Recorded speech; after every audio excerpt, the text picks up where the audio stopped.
Well, it's that time again. This time we got a new Christmas unit, Christmas or a Saintly Mia. So let's go ahead and talk about her and in the arc just to see, does she fit the mold of a seasonal character? Now, before I talk about her, I did just say she's a seasonal character. These are very rare type characters to get. So basically, the tier is collabs are number one in rarity, and then seasonal events are the next rarest things in Last Claudia. And they're rare because you can only get these characters during like Christmas, for example. You can only pull these characters on a banner during Christmas. That's the same with the summer units. You can only pull them in the summer banner. So you're not going to be able to pull them in like the DOH banner. So they're more rare than even your DOH characters. Now, with that being said, I am definitely more critical of these characters because of how rare they are. And in the past, they're usually really good. Like these kind of characters are typically top tier when they release. The only exception was last year in 2023. Unfortunately, the Christmas character was definitely not uh, at the same caliber as your typical Christmas character, which is why I was extremely disappointed in the character. It wasn't that the character necessarily was bad, it just didn't meet those rare standards that we would normally see. And it felt like no effort was put into the character. So, with that being said, understand that when I talk about this character, whether I say it's good or bad, that's based off of a very high standard because of how rare these characters are. Now, Mia is going to be a knight. This isn't like the goddess advocate version. This is like straight up regular Mia in just a saintly form. So she's going to be a knight type. Uh, she's an earth damage character, mostly a tank, to be honest. Well, there are some interesting things about her that I'll say. So, with the first trait, you get more damage and damage cap based on the number of spear, bow, or machines that's equipped to her. But if you do decide to use armor on her, you do get some bonus to strength, defense, and mind. So you're still getting something no matter how you build her.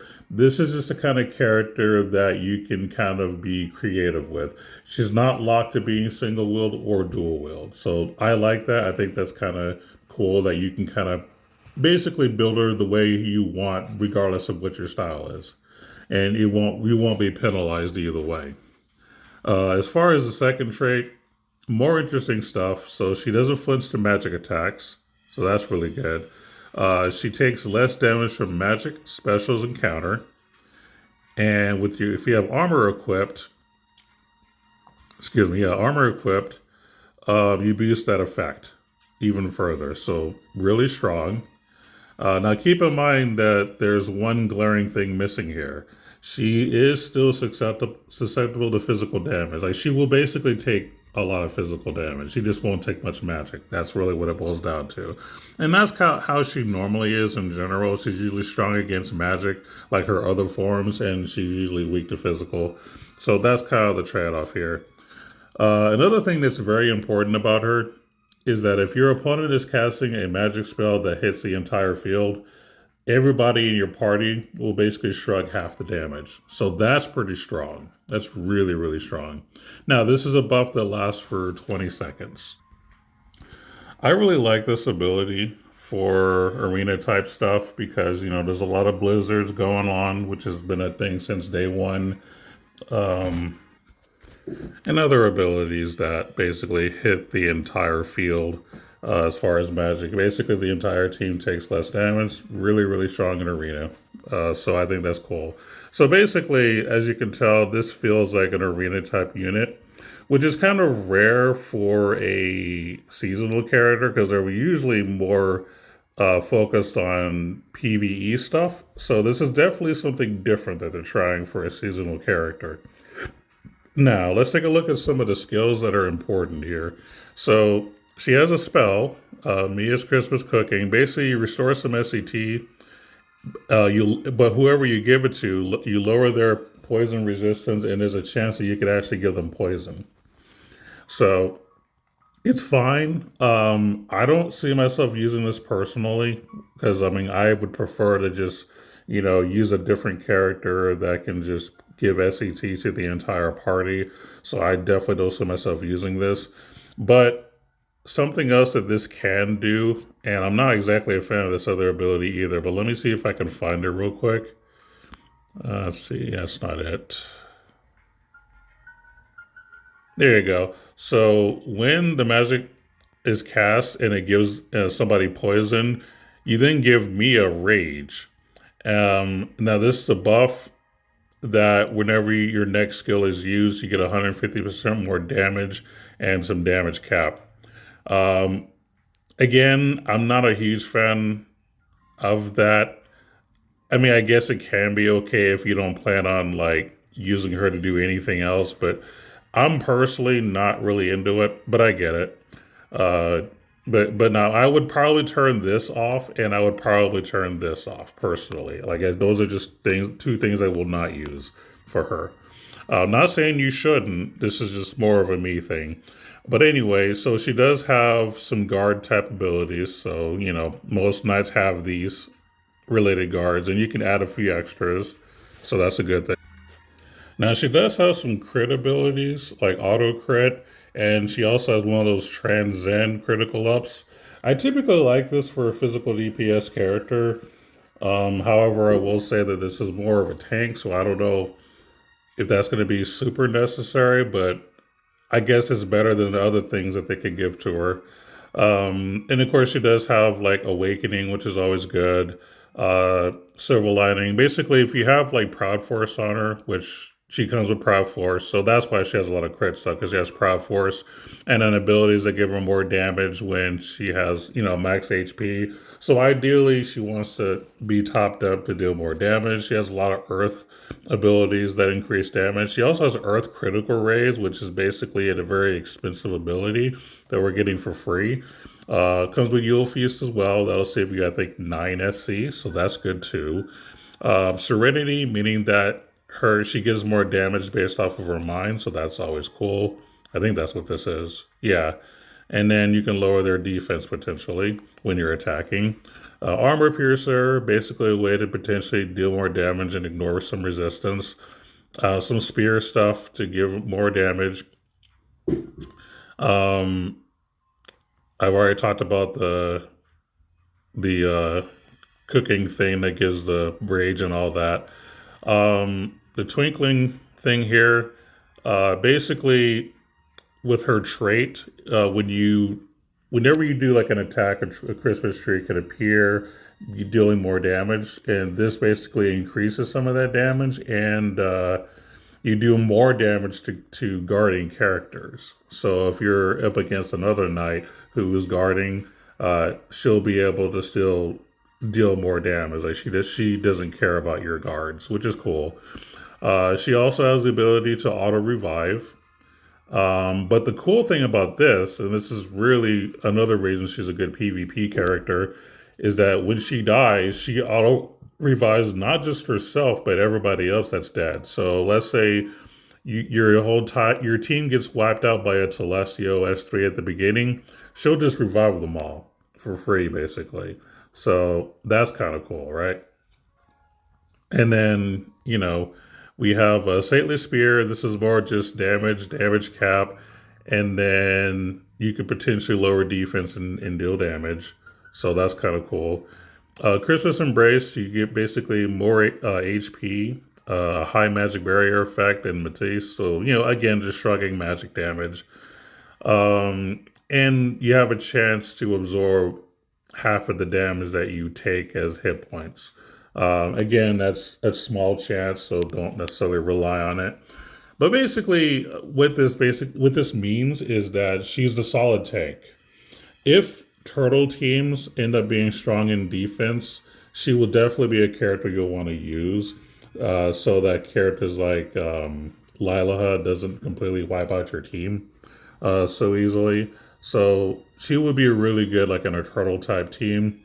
Having multiple tanks could potentially be a meta one day. I hope it is, just because it will be something different and a challenge for those who rely on like trying to burst you out early, a way to kind of stop all that. So using her in combination with other good like tanks could be a thing one day. But I plan on testing that out. I haven't tested her in arena personally because mine is only awakened 6 right now. So I still got a little bit to go before she's like fully maxed out and ready to go. But I do think that she has a lot of PvP potential. Now, as far as PvE, for those of you who don't care about PvP, I think she'll still be decent. However, you might have other Earth characters that can deal more damage. So if that's the case, there'll probably be less value for her. But the thing is that she does have some really good free passes, a lot of good critical boosts that would normally cost you a lot that you're getting for free. And you also basically have Yule Feast, which is basically Pirate's Feast, but in saintly form. So she has a lot of good SC saves, which still makes her a solid unit even for PvE. But I wouldn't necessarily put her like top tier, but I'd say she's good enough. The fact that she's kind of a jack of all trades and does pretty decent on both sides does make her a pretty strong unit. So I will say, on the very rare limited type character, they did a good job with this character. So I'm really, really happy about that. Let's go ahead and talk about the arc as well. I was lucky enough to pull this too. As a matter of fact, I basically did the $10 step up. You pay $10 and you do the whole like 1, 2, 3, and then you get like a few pulls. Um, I actually got Mia and the Ark in the same like set of pulls, which is pretty cool. It doesn't happen very often. So best $10 I spent in a long time in this game. Anyway, so this Arc trait basically get more Earth damage, so that's always a good thing. The important part is like the last part. So when the character equipping this dies, you restore 1 stock of SET to the ally with the highest strength. So there's some potential in this, maybe in arena. I don't know for sure how good this would be, but I'll probably try it. Like once I stick me in arena, I will probably give her this arc and just see what happens. But I think that there's some potential with this arc. It's pretty decent. Another thing about this arc that I find interesting are some of the learnables, specifically 2 of them, Stone Ensemble and Mistletoe. So as far as the ensemble, basically any ensemble that you can get is good. It doesn't matter if it's stone or whatever the other ones that are out, like Shadow Ensemble and all that. Those are all good. Basically, if you decide to give this to all 4 of your party members, you're getting a large bonus to your damage. Basically, 7 AC for 30 damage on each character, assuming you give it to 4 characters. So I think this is something that could be good like in a PvP scenario. And even if you only give it to say 3 of your allies, that's still 20% down, which is not bad. So yeah, I think Stone Ensemble is great. I like it a lot.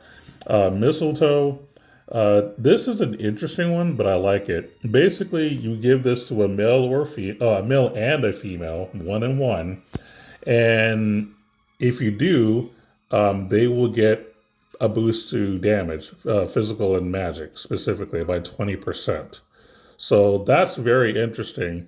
Now, for those of you wondering what categorizes as a male or female in this game, there is a way to check outside of just straight up looking at them, but I'm going to give you a couple of examples so you don't get confused. So we'll start with Shaltier. So what you're going to do is you're going to tap on Library. If I can move my thing out of the way. You can't see it, but I have a thing that was in the way. But you tap on Library, tap on Profile, and it'll say gender, and then it'll tell you what it is. So in this case, Shaltier is a female. However, let's look up a different character. Let's look at Lilaha. So do the same thing. Go to Library, and then go to Profile.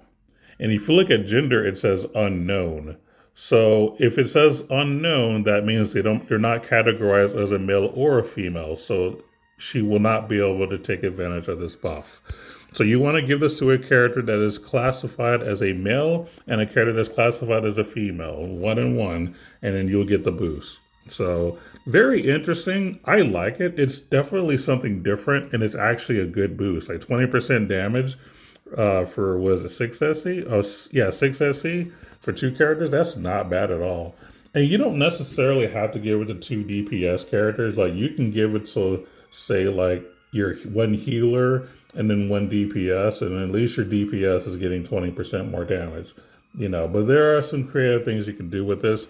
I think this is a very creative skill. It looks like they really put some effort in this arc overall. So that's really, really cool. Now, the Ether Award is nothing special, to be honest. It's a robe. I will say that the stats are good. The intelligence and the mind are actually decent, and you get a little bit of defense as well. Basically, you shrug some magic damage, and some other stuff. Like I said, it's okay. It's nothing really to brag about. It's just okay. You do get some attribute resistances as well, which is cool. But yeah, overall, it's just okay. Again, I don't really hold most ether rewards in any kind of standard because most of them are just whatever. This one's just okay. But overall, the arc is really good. The arc trade is decent, and the learnables are really, really strong. So this is overall a very, very high value banner. And I do think it's worth you like trying your luck to try to get this character and arc. I think they're really, really good. So that's Claudia. You did a good job here. You put in some effort, and I think it paid off. And again, I think she's more of a PvP character. However, you can use her in PvE. Let me go ahead and just do a quick showcase so that you can kind of see how she looks.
So as you can see, she actually did pretty decent on the damage front.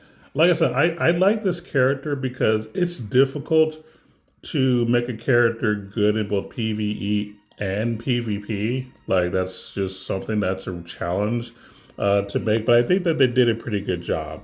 I think that she can be successful in both.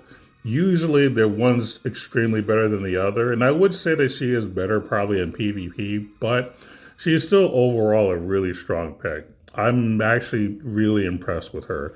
So I just wanted to let you guys know. And again, the arc's really good too. We've already talked about why. But overall, Last Cloudy, you did good on this banner. But that's going to be all for today. See you next time.